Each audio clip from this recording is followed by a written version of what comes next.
Hello friends, ഞാനിപ്പോൾ നിൽക്കുന്നത് എൻ്റെ ഡ്രാഗൺ ഫ്രൂട്ട് ഗാർഡൻ്റെ നടുവിലാണ്. ഫ്രൂട്ട് ഗാർഡൻ എന്ന് പറയുമ്പോൾ ഒത്തിരി സ്ഥലമുണ്ടെന്നൊന്നും വിചാരിക്കണ്ട. ഇവിടെ എനിക്ക് ആകെ കൂടെ ഒരു 80-85 സെൻറ്റ് സ്ഥലമുണ്ട്. അതിൽ 70 സെൻറ്റ് സ്ഥലത്തിൽ ഞാൻ ഡ്രാഗൺ ഫ്രൂട്ട് കൃഷി ആരംഭിച്ചിട്ടേ ഉള്ളൂ. 2 മാസമേ ആയുള്ളൂ ഇത് നട്ടിട്ട്. ബാക്കി സ്ഥലത്ത് മറ്റ് ഫ്രൂട്ട് പ്ലാന്റ്സ് ആണ് നട്ടിരിക്കുന്നത്. അപ്പോൾ എങ്ങനെ ഞാൻ ഈ കൃഷിയിലോട്ട് വന്നു എന്നുള്ളത് ഞാനൊന്ന് പറയാം. അടിസ്ഥാനപരമായിട്ട് ഞാനൊരു കൃഷി കുടുംബത്തിലെ അംഗമാണ്. അത് കഴിഞ്ഞിട്ട് 10 വർഷം കൃഷി പഠിച്ചു. അത് കഴിഞ്ഞിട്ട് 2 വർഷം കൃഷി ഓഫീസറായിട്ട് ജോലി ചെയ്തു. അത് കഴിഞ്ഞിട്ട് 30 വർഷത്തിലധികം കൃഷി അധ്യാപകനായിട്ട് പ്രവർത്തിച്ചു. ഈ കഴിഞ്ഞ 2 മാസം മുമ്പ് വരെ ഞാൻ എൻ്റെ പഠിപ്പീര് ജോലിയിൽ തന്നെ തുടരുകയായിരുന്നു. എന്ന് പറഞ്ഞു കഴിഞ്ഞാൽ ജൂൺ 9-ാം തീയതിയാണ് ഞാൻ അവിടെ നിന്ന് വിരമിച്ചത്. അപ്പോൾ അത് കഴിഞ്ഞപ്പോഴത്തേക്ക് എന്തായാലും ഒരു എൻഗേജ്മെൻറ്റ് വേണം. തീർച്ചയായിട്ടും നമുക്ക് എന്തെങ്കിലും ഒരു ജോലി വേണമല്ലോ. അങ്ങനെ ഞാൻ കണ്ടെത്തിയ ജോലിയാണ് ഈ കൃഷി എന്ന് പറയാം.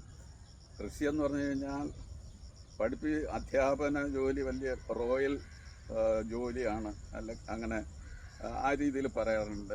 ഞാൻ പറയുന്നത് കൃഷിയും അതുപോലെയോ അല്ലെങ്കിൽ അതിനേക്കാളും മേത്തരമായിട്ടുള്ള ഒരു തൊഴിലാണ് എന്ന് ഞാൻ വിശ്വസിക്കുന്നു.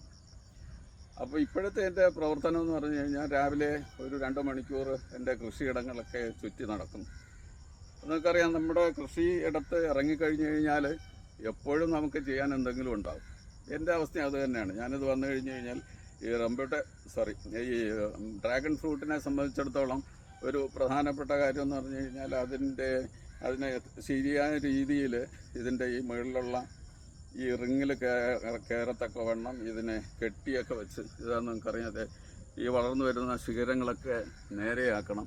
അതിനെ ഒന്ന് കെട്ടി വെച്ച് പിടിച്ചാലേ അത് നേരെ കയറിപ്പോവുള്ളൂ. അപ്പോൾ ഇങ്ങനെയൊക്കെയുള്ള കാര്യങ്ങൾ ചെയ്യും. അത് കുറച്ച് സമയം, ഒരു 2 മണിക്കൂറൊക്കെ അങ്ങനെ സ്പെൻഡ് ചെയ്യും.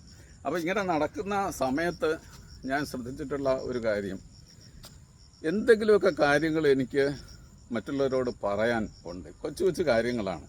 അത് ചിലപ്പോൾ അതിനൊരു ശാസ്ത്രീയ അടിസ്ഥാനം ഉണ്ടാവും. അത് മാത്രമല്ല, ചിലപ്പോൾ അതിനൊരു പ്രായോഗിക വശം ഉണ്ടാവും, അല്ലെങ്കിൽ ചെറിയ നാട്ടറിവുകൾ അതിലുണ്ടാവും.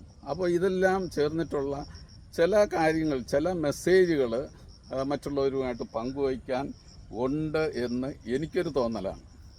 അത് എത്രത്തോളം ശരിയാണെന്ന് എനിക്ക് അറിഞ്ഞുകൂടാ. അതൊരു പക്ഷേ ഈ വീഡിയോ ആളുകൾ കാണുമ്പോഴേ എനിക്ക് മനസ്സിലാവൂ. അപ്പോൾ അങ്ങനെ പ്രയോജനമുണ്ടെന്ന് തോന്നുകയാണെന്നുണ്ടെങ്കിൽ ഇത്തരം പരിപാടികൾ തുടർന്ന് സൗകര്യം കിട്ടുന്നതനുസരിച്ചിട്ട് തുടർന്ന് പോകാം എന്നുള്ള ഒരു താല്പര്യവും എനിക്കുണ്ട്. അപ്പോൾ അതുകൊണ്ട് ഇത് കാണുമ്പോൾ നിങ്ങൾക്ക് അത് പ്രയോജനപ്പെടുന്നുണ്ടെങ്കിൽ നിങ്ങളത് റെസ്പോണ്ട് ചെയ്യുക, എന്നെ എൻകറേജ് ചെയ്യുക. അങ്ങനെയാണെന്നുണ്ടെങ്കിൽ ഇതുപോലെയുള്ള കാര്യങ്ങൾ, ചെറിയ അറിവുകൾ നിങ്ങളുമായിട്ട് പങ്കുവയ്ക്കാനായിട്ട് സാധിക്കും.